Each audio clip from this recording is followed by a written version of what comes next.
Hello, Scorpio, Sun, Moon, Rising, and Venus signs. Kamusta kayo? Sana po nasa mabuti kayong kalagayan. Welcome back po sa Star Tarot. And kung bago kayo dito, welcome din kayo. Thank you sa inyong support. Thank you po for watching.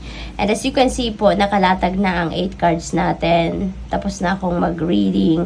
And na-notice ko lang, hindi gumagana pala yung video. Hindi gumagana yung recording natin. Pero hindi na po ako magdodraw ng panibagong set of cards dahil ito na yung pinadala sa inyong mga mensahe for today.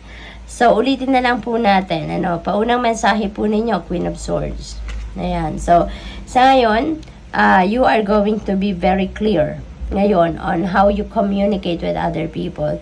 You're going to be, you learn ngayon to communicate clearly and effectively. So, napakaganda kasi parang there is a magandang development na ngayon or improvement ng inyong communication skills, no?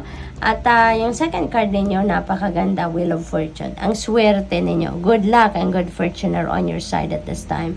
So, napakaswerte ninyo sa iba't ibang parte ng buhay ninyo sa ngayon. Relationship, pagkakaibigan, trabaho, transactions, pera, 'di ba? So, magkakaroon kayo dito ng material success.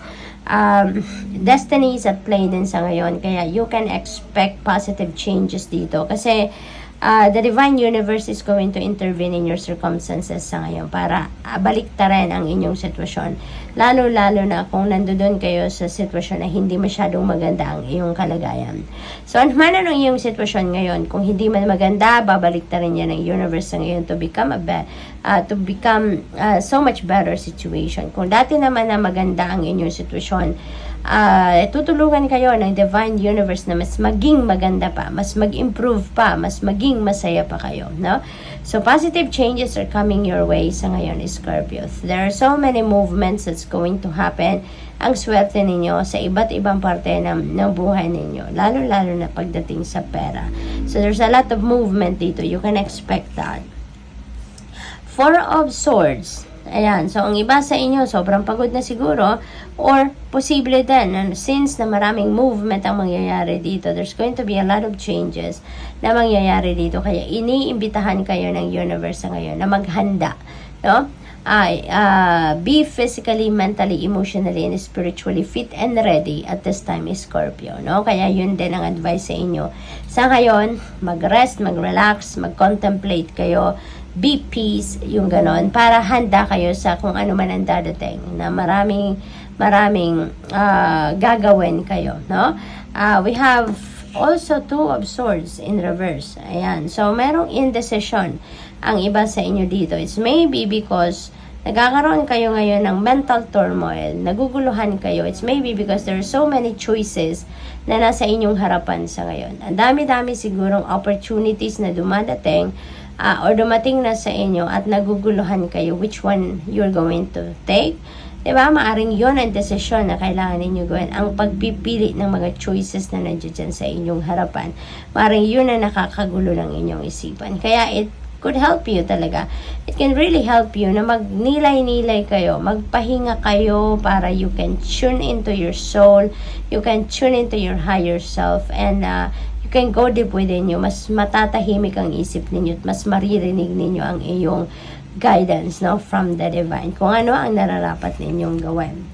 We have Six of Pentacles. And maganda rito sa Six of Pentacles kasi your needs will be met. That is the promise of Six of Pentacles. Lalo na kung pagdating sa pera ang kailangan ninyo sa ngayon, no? Money will come, no? There will be financial support, financial help. Maaari din na it could come from bonus sa trabaho, maaring meron din magpapautang sa inyo.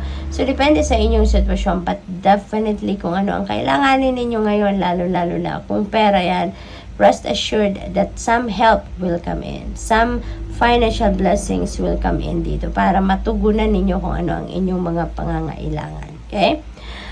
Death energy, this is a major transformation. This is a major transition sa buhay ninyo. With the positive changes coming up, no, nahatid din ng Wheel of Fortune. So, marami talaga kayong pagkakabisihan sa ngayon. Marami kayong kailangang gawin. Kaya, rest assured, no, na maging kalmado kayo, dahil marami ang maaring gagawin ninyo sa ngayon. Mabibisi talaga kayo sa ngayon. Okay? They're going to be things na isasara na ninyo ang pinto ninyo from that.